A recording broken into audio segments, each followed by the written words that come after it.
All right. You good to go? Yep. All right. Awesome, everyone. Welcome back to another episode. I'm here with Cindy Taff, CEO of Sage Geosystems. Cindy has graciously accepted a round two on the show. So the first one obviously didn't go too bad for her. I thought it was amazing. A lot of good feedback. We have a ton of exciting things to talk about, especially on the geothermal front. And then too, coming off the back of COP28, which is again, I've read as much as I can to try and keep up with it, but there's a lot of attendees, a lot of things happening, and so I'm certainly curious to hear your take on that. But Cindy, welcome back to the show. How's the holiday season treating you so far? Oh, it's busy. I'm not sure how much of a holiday it's actually going to be, but no, excited to be back with you, Justin. Always a pleasure, and we had fun last time, so looking forward to it. Excellent. No, I certainly appreciate it. And before we get going into the geothermal and energy topics, I do want to start off by asking, again, this is not related to energy or Sage or anything like that, but what have you learned about yourself in 2023? You guys have gone through a lot of growth and different things, but just kind of reflecting back, like what have you kind of learned about yourself? That's a good question. So, after coming off of a career of 35 years at Shell, which was a wonderful career with a nice company, I learned at Shell that, or I learned lately that I don't have the same framework that I had at Shell. So at Shell, got a budget every year. You had a staff of, I had a staff of 350 people. I had a network of experts that I could access. At a startup company, we're 9 to 12 people. We're 9 people plus 3 consultants. I don't have that bandwidth anymore. The team doesn't have the bandwidth. So you have to be pretty creative on where you get support. You have to be uh, you learn on your own basically. So it's been an exciting year. It's been a year of learning how a startup works, learning how raising funds in a Series A works, learning how to talk to investors about what is a really complex technology, but you have to be able to convey basically what the benefits of that technology is without getting into the details of too much of of how the technology works, because you'll kind of bore them and lose them. But yeah, so that's what I've learned about myself, is just how I've grown as a person in the startup world. Yeah, I can imagine that going from such a large company down to what you're doing is a huge, not only it's a shift in how you do business, but a culture shift as well. In terms, like you said, obviously at Shell, you probably had just an unlimited, or what it might have felt like an unlimited amount of resources to access. Um, how do you do that at such a small company? I mean, do you leverage your network probably a lot? Or what are some things that you've noticed that you've been able to access that you didn't really realize that you had? Yeah, no, you definitely access your network. You figure out who are the experts in the areas where you're not an expert because you don't have any experience. You make sure that you connect with them, ask a lot of what may seem like dumb questions, but for me they're not dumb questions, and they've been quite supportive, so people don't act like they're dumb questions either. But yeah, I mean, it's similar to what you do when you're working in a big company, but you just have to look outside for those resources and those experts to help you out. Fair enough. Well, speaking of experts, you were amongst a ton of experts recently at COP28. And for those maybe who aren't familiar, again, I live in a bubble sometimes where I think everyone just knows everything that I do, which obviously is not the case. But for those listening, what is COP28? Can you kind of give it just an overview of what that is and perhaps what the purpose is of this big event that happens? Yeah, no, I mean, I don't have the formal definition, but the way I look at COP 2028 is when countries in the world come together to discuss the climate and to agree on a path forward, and to agree how, not only what the end result will be by when, but to start to talk about how we can get there. And so, you've got different corporations there. You've got different large corporations that need clean energy. you got representation from different countries where, their path for energy right now may be early on in that they're, developing that energy and they want to develop it in a clean path. And then you've got countries like the US that, we are on a trajectory that we need more energy, which means that needs to be clean energy in addition to replacing energy that's been around for quite a while that isn't clean because it's either coal or natural gas. So, yeah, it's just a coming together of the minds and I would say of, the people that are in decision-making capacity and kind of planning that path forward. Nice, nice. So what would you say, based off your experience there, what was the biggest takeaway or theme that developed that you're kind of coming away from? Yeah, I think it's this whole challenge of what was agreed in Paris, the reduction of emissions by 2030. I think everybody realizes that, that was put in place. And, do we still have a clear path to get there? Or if we don't, how are we going to adjust and try to get back on that clear path to get there, get back on that trajectory? I think that's kind of the focus, or was the focus. I was there the first few days. I wasn't there the entire conference, but yeah, I mean, I think that will continue, which is what I think, which is what is impressive about COP28 is that actually setting a goal, even if it's a stretch goal, is a great thing because it gets people aligned and moving together in the same direction in order to deliver those emission reductions. I think the realization though is we as a world have been challenged to meet those goals.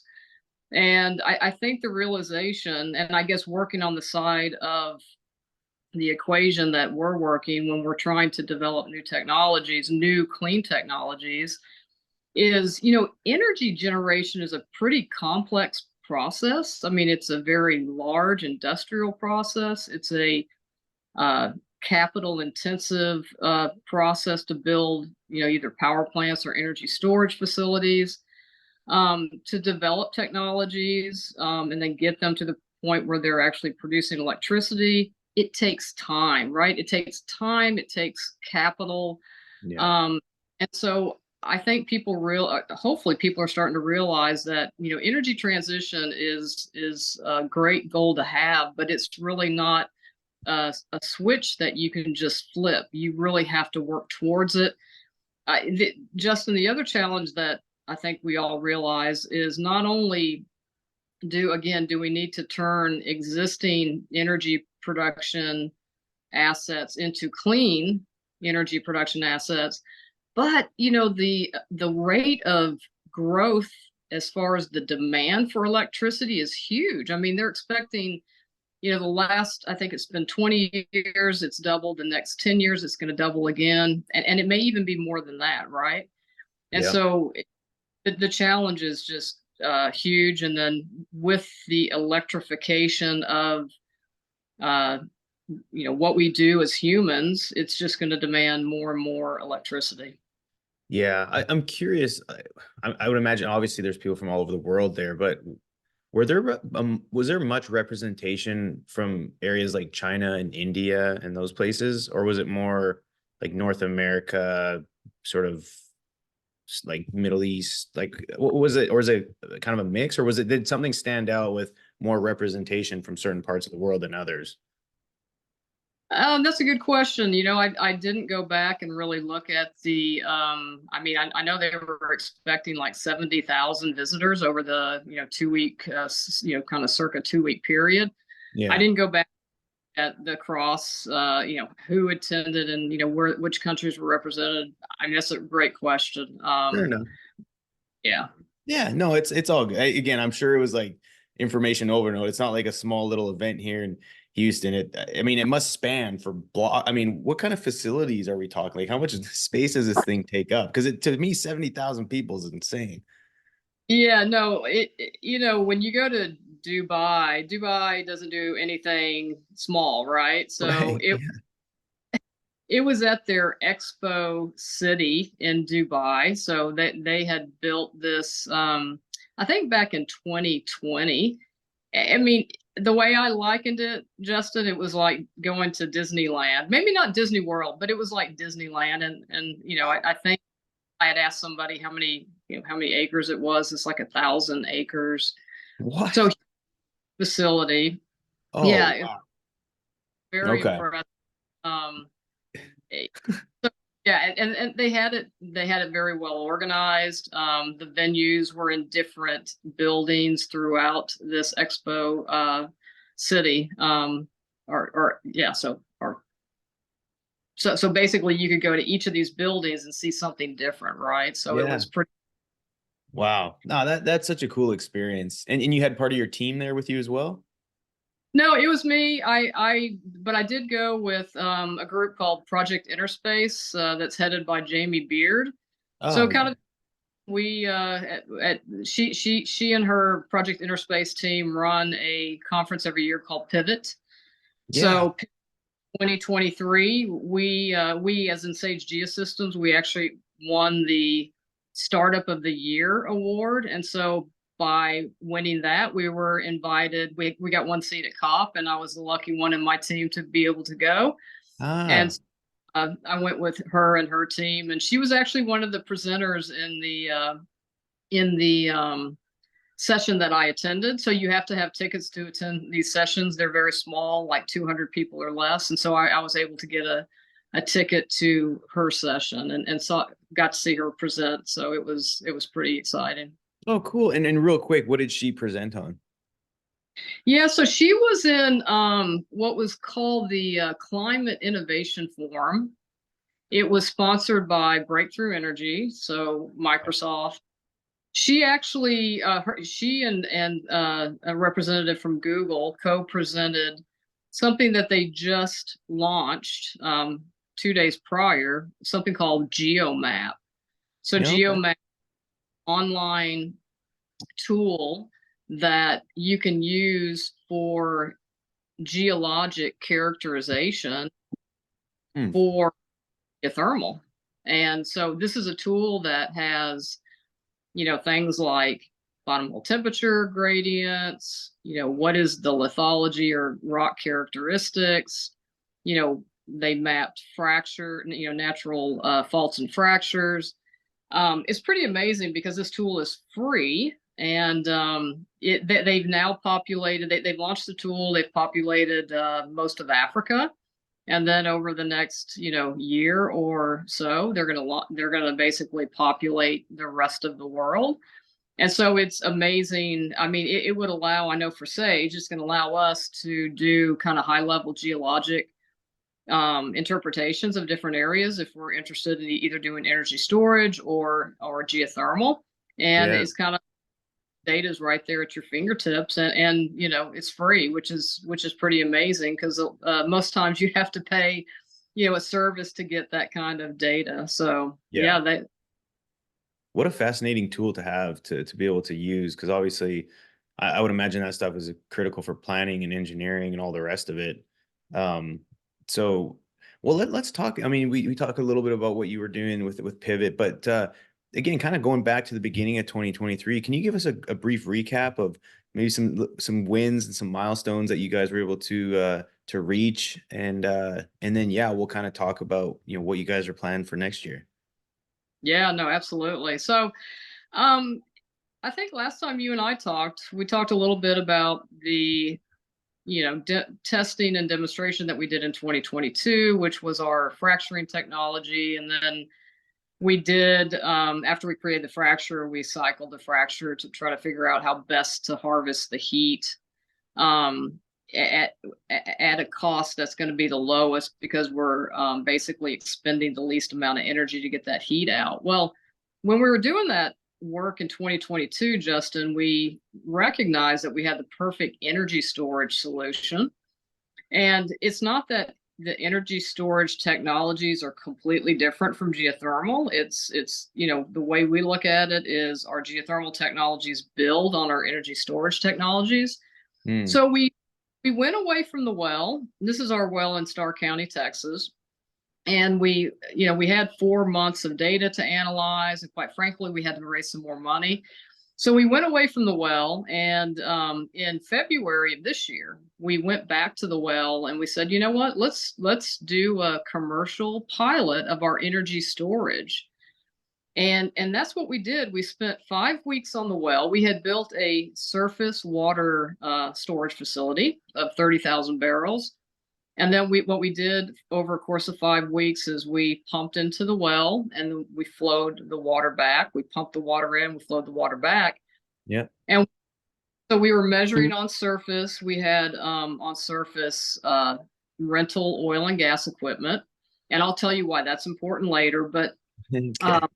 anyway, but we were pumping in and flowing back. And what we were able to do in this 5 weeks is show the flexibility really of our energy storage. One is that it can be long duration. So just to give you an example, we had pumped in for 7 hours to simulate solar or wind, but let's talk about solar. Yeah. And then we produced, so basically if you have solar, you can produce solar to the grid, and then you would overbuild your solar and produce or use some of that energy to store the water. And then what we did was produce for 17 hours. We stored for 7, then produced for 17 hours. So basically, Hmm. that we could turn solar into 24/7, electricity generation. Ah, interesting. So real quick on sort of more the technical side of it. So as you're pumping this fluid down, are you charging the reservoir and pressuring it up, and then when you need energy, you're releasing it and letting it flow back, thus creating energy at surface? Is that right? It's very similar to pumped hydro storage, where you're pumping a lake up a mountain. Just flipped. Yeah, exactly, just flipped. And Okay. so our reservoir or tank at the bottom of the well is a fracture. So basically, when we're pumping that water into the fracture, we're ballooning that fracture open, Mm, and then we're targeting rock that has very low permeability, so that the water right. stays there. And then we can close the wellhead in, wait until the demand peaks, and then open the wellhead, and that fracture is wanting to naturally close. And when it does, it will jettison the water to the surface, and it's under a great deal of force. I mean, I was on location, and literally the ground was shaking because of the force of the water coming out of the well. It was really amazing. You put Wow. that Pelton turbine and you generate electricity. And what's amazing, Justin, is that people don't really the media doesn't really talk about pumped hydro storage because it's not as sexy as lithium ion batteries, right? Yeah. That's like 90%, 90 to 95% of the storage around the world. And that's because it's just so simple. And then the equipment that you use to generate the electricity, such as the Pelton turbine, is really simple. It's been around since the late 1800s. It's literally just a nozzle that directs the water to these spoons. They call them spoons, and Hmm. it'll go round, right? Then you Huh. connect that generator and you generate electricity. So you're literally using the pressure energy of the water to basically generate electricity. So Fascinating. again, able to show both load following, so 7 hour storage plus 17 hours production. But we were also able to show that if you had in Houston in the summers between 4 and 7 p.m., that you've got that peak load in Texas or in Houston. Yep. Well, we released that water all within an hour. So in another test, we stored the water or pumped it in, and then we released it all within an hour. And we generated, of course, more electricity. And what I was saying about the oil and gas equipment, we were able to generate 1 megawatt, but we were limited because our casing size was 9 to 5/8 or 10 inch, Yep. but the pipe ID on the surface was only 2.5 inch. So we were Ah. actually choked at the surface, or we would have been able to generate more than a megawatt. Oh, wow. And so so I guess for context, in a scenario where something like that was commercialized, give us an idea of like how much electricity that would produce relative to say like how many homes you could power, or like what's something that kind of that we can wrap our heads around in terms of how much electricity that actually is. Yeah, no, that's a great question. Yes, because coming out of the oil and gas industry, I didn't have that context either. But so for each, we've got 95/8" casing, which is a standard size in the oil and gas industry. We can produce 3 megawatts, which is about in the U.S. 1 megawatt will power 800 to 900 homes. So you're talking 2,500 to 3,000 homes.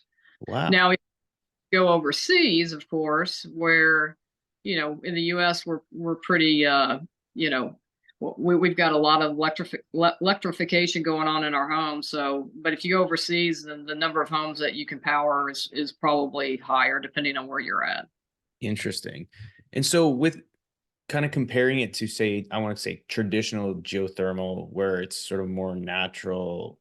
Well, it's a little different, I guess, but is this something that you could punch holes as long as you had the right formation that, like you said, really had hopefully no permeability?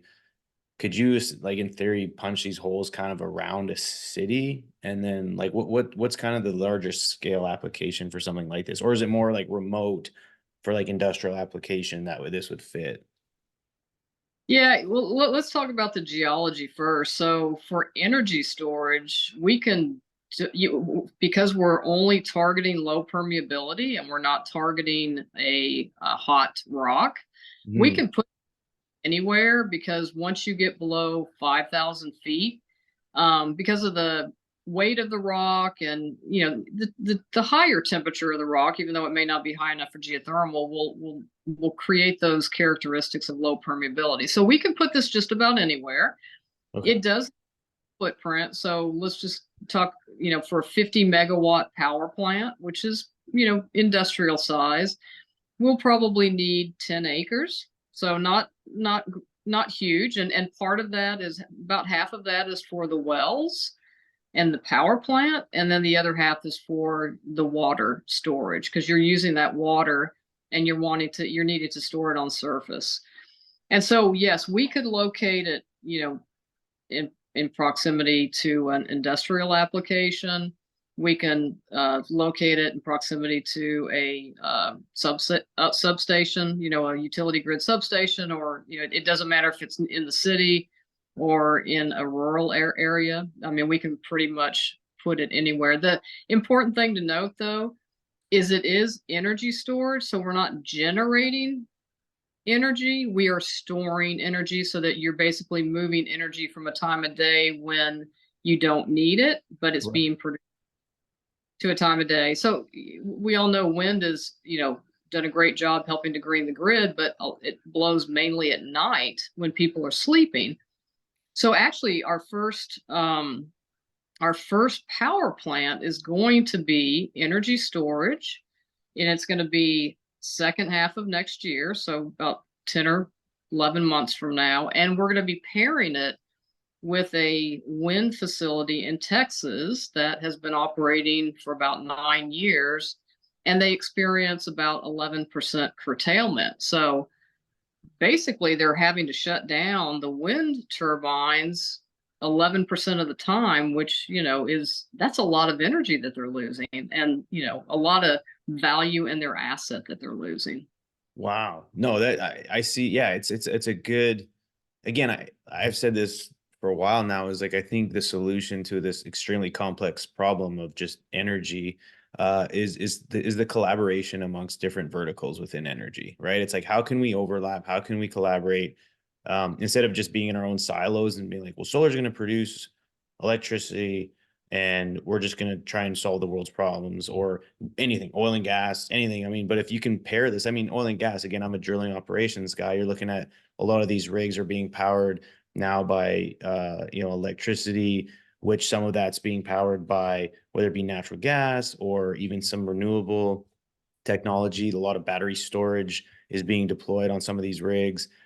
So again, it's just like come together and figure out how we can all together come to a solution, which that's really fascinating that you're doing that with the wind.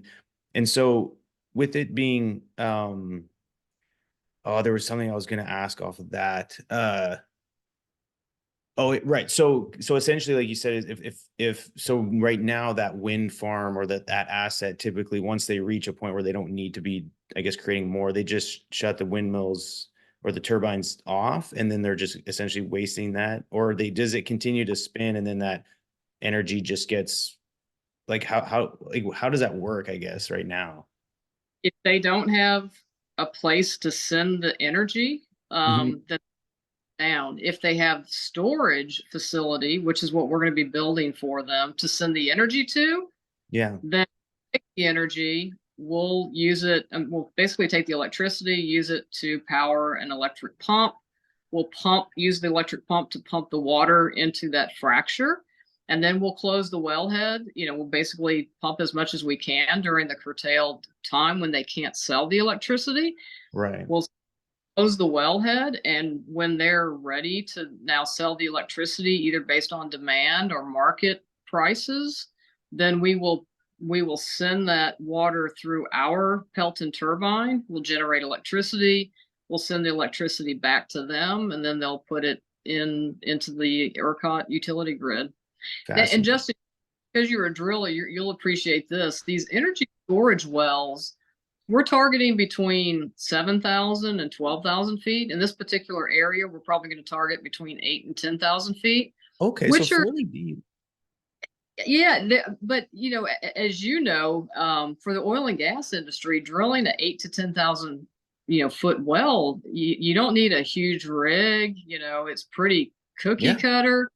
So it's very simple. I mean, we do find that when we talk to people that haven't been in the oil and gas industry, once you get below ground level, it's kind of a mystery. And so I think people get, you know, uh, maybe not trustful of what's actually going down, or going on Yeah. downhole. But No, it, that's an interesting point. And I mean, again, for us, obviously drilling, I mean, 10,000 feet and then out another 10 to 20,000 feet. Like we understand subsurface. And to your point, I don't think a lot of people quite would understand is unless you're drilling a water well, like what's beyond that? So yeah, I mean, for us, that's a slam dunk. I mean, and if you're, I would imagine these are just being drilled vertically. You're not having to do any crazy build or tangents or anything like that.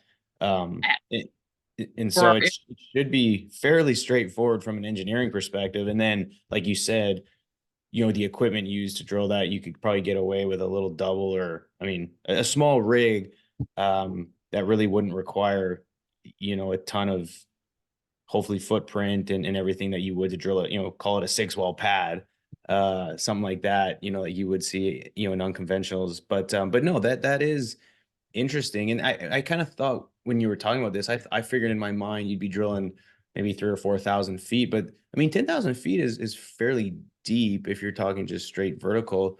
But again, nothing that we in oil and gas haven't tackled, thousands and thousands of times. So that part of it hopefully isn't a limiter.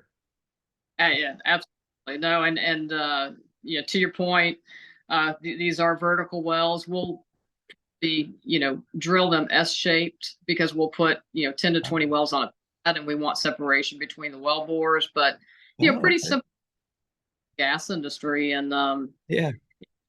from what I understand, I had lunch the other day with a good friend of mine from Shell, and he was telling me the rig count was down right now for the oil and gas industry. So I'm hoping when we start scaling up to put some of those oil and gas rigs to work, right? Yeah, no, that's exactly. I love the overlap. It's super cool. The last question I have, it's again my engineering mind's kind of spinning here, and then we'll get out of the weeds and talk a little bit more macro stuff. But when you store this energy through the means that you're talking, are you producing more or less energy on what you're receiving back relative to what if the turbine was still spinning? Do you kind of understand the question? I think I do.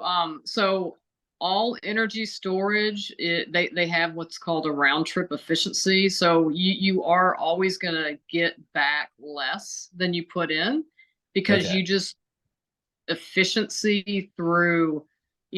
for us, it's mainly through friction and operating the equipment on surface, whether it's, the energy needed to power the pump, or the efficiency of the Pelton turbine, which is not going to be 100%, right? So our round trip efficiency is between 70 and 75%, which is very comparable to, pumped hydro storage, very comparable to lithium ion batteries. And so if you look at again, the cost for us to drill a well, build this power plant, we are actually cost competitive right now with pumped hydro storage. And for duration, so production durations more than 3 hours, we can also beat the cost of lithium ion batteries. Now, for 2 hours or less, lithium ion batteries have us beat. But when you have to go to 3 hours or more, you have to start stacking the lithium ion batteries. And so the cost goes up pretty quickly. And so we literally have an energy storage solution that can be deployed now, and again can beat the cost of most of the energy storage solutions that are out there. And it's quite simple. Yeah, no kidding. And then last, promise this will be the last question. When you pump this fluid downhole and you're holding pressure on it, storing it essentially, are you losing it? Are you having to slow at like a slow rate continuously pump fluid down there? Because I would imagine there's some rate of loss, is there not? Or is it like it holds it the whole time? Yeah, no, great question, Justin. Just shows your oil and gas background. I know. It's an important question because it impacts the efficiency of the system, right? Right. Yeah.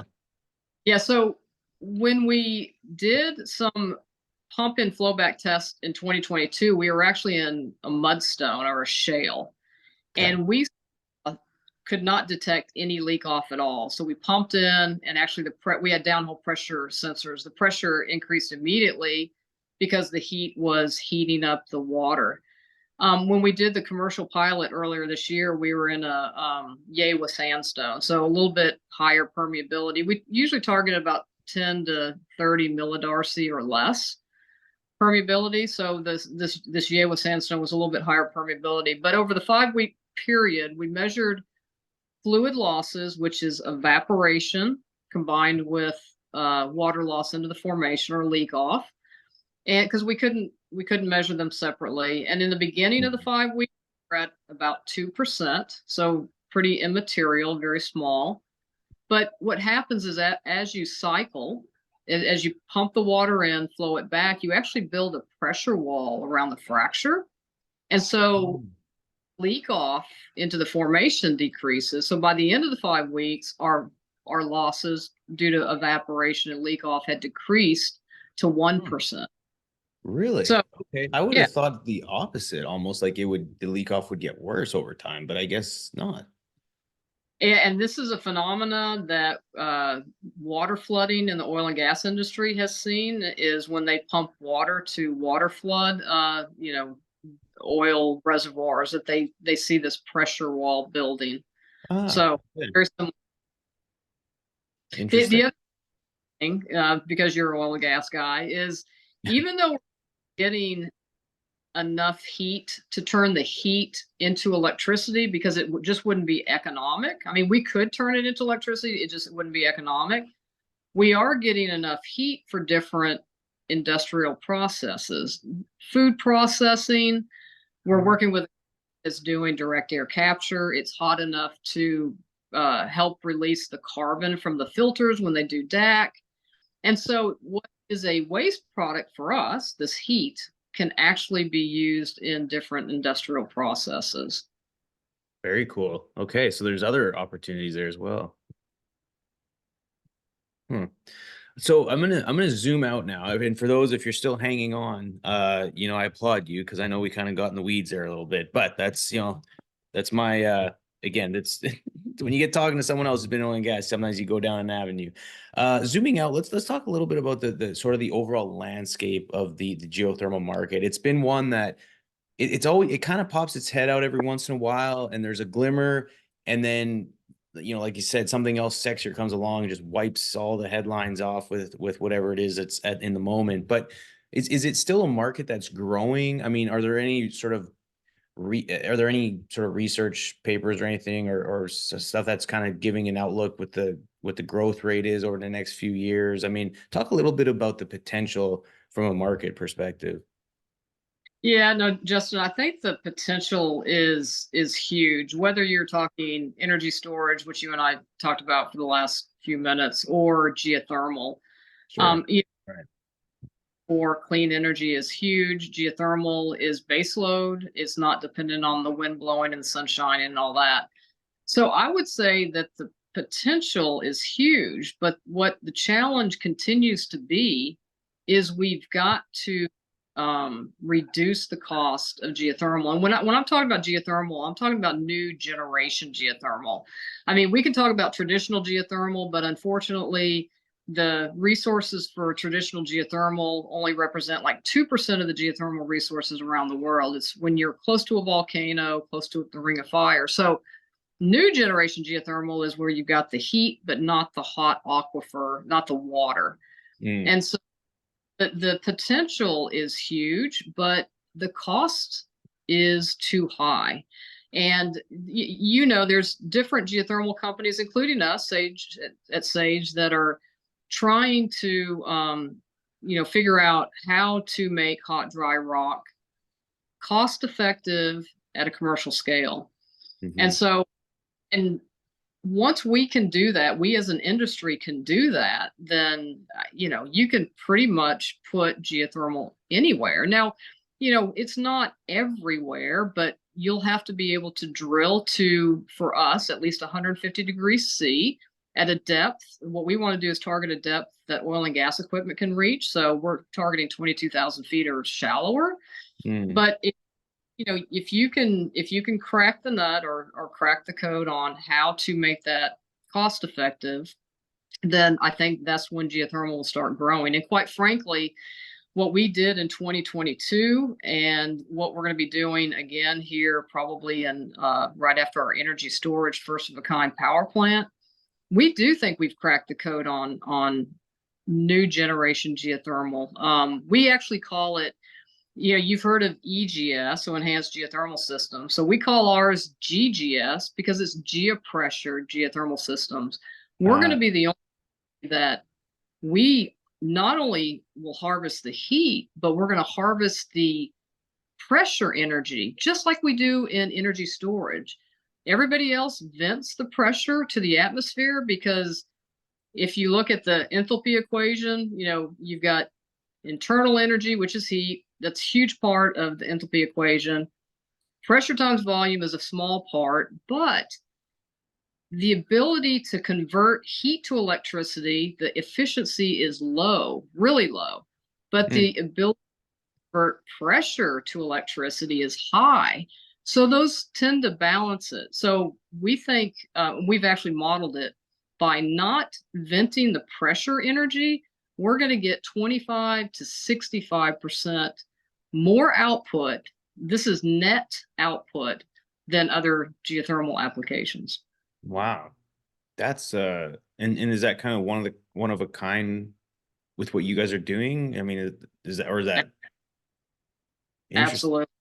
Awesome. So I mean, there's definitely some more value proposition there. Um, in terms of, so you have the power plant project, is that kind of the single focus, or are you guys juggling other things as well, or are you laser focused on that? Yeah, we're laser focused.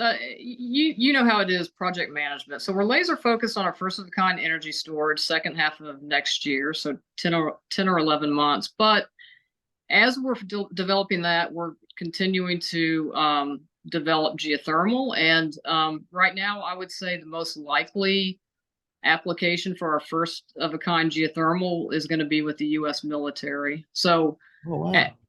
yeah, if you remember, we had done a feasibility study with Ellington Field. We wrapped that up actually last year. So we've been in conversations with them about further funding to go back to our Starr County well and do basically a geothermal test. And, the belief is that could be the first electricity generating new generation geothermal. So we're pretty excited about that. Wow. No, it's again, you guys have a lot of interesting things coming down the pipeline. It's are you in like building team mode, or are you guys staffed up to be able to kind of take over the world and get where your things are done? Oh, my son's here. Just got home from school. What's up, buddy? Welcome home. You had pajama day. Okay, he had pajama day, everybody. So yeah, I'll be out there in a minute, buddy. Okay. Yes, you can. Okay. Sorry. My son's 5. He's still, when I'm home, it's like, oh, you're home, playtime. But no, again, Cindy, it's exciting. Again, like I said, I've followed you guys on LinkedIn and I'm trying to keep up with it all. It's a very niche kind of market, but at the end of the day, I think, like you said, energy storage, that just seems to be trying to figure out how to do it besides just building more batteries, I think is going to be critical. Again, especially like here in the US, we have the resources that we have. I mean, everywhere has sun and wind, but we're positioned geographically for kind of everything, especially here in Texas. And so the ability to store energy is I think is amazing. Oh, okay, buddy, train. Very nice. Um, he got a train. Um, Again, I applaud you guys. And so what, like, if people are interested to hear or learn more about what you guys are doing, what's the best way to go about that? I would say our website or LinkedIn. Yeah, I mean, we know, public PR is important. We're trying to share as much as we can. We're very transparent what we do share. So, Yeah. we've shared the results of our commercial pilot earlier this year for energy storage.